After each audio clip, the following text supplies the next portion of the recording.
নামাজের অজুহাত এবং তার জবাব। প্রশ্ন: তুমি নামাজ পড়োনি কেন?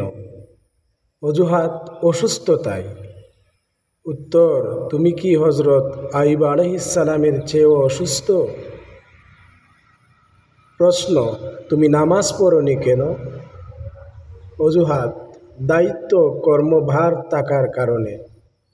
উত্তর: তোমার কি হযরত সুলাইমান আলাইহিস সালামের চেয়েও বড় রাজত্ব নাকি, যে দায়িত্ব সামলাতে গিয়ে নামাজ পড়োনি? প্রশ্ন: তুমি নামাজ পড়োনি কেন? অজুহাত: স্বামীর অত্যাচারের কারণে।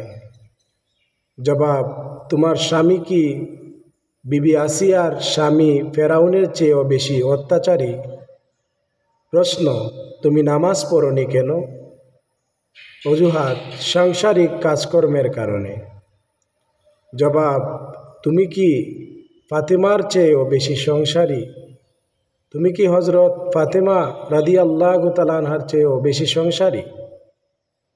না, নামাজ না পড়ার জন্য আল্লাহর কাছে কোনো অজুহাত চলবে না। সমুদ্রে হাবুডুবু খেলেও তখন ওয়াক্ত হলে নামাজ আদায় করতে হবে, কারণ প্রতিটা শ্বাস প্রশ্বাসের জন্য আমরা আল্লাহর কাছে ঋণী। বিনা কারণে এক ওয়াক্ত নামাজ কাজা করলে লক্ষ লক্ষ বছর জাহান্নামের আগুনে জ্বলতে হবে। আল্লাহ রাব্বে কারীম আমাদের সবাইকে 5 ওয়াক্ত নামাজ সহি সালামতে সুন্দরভাবে আদায় করার তৌফিক দান করুন। আমিন।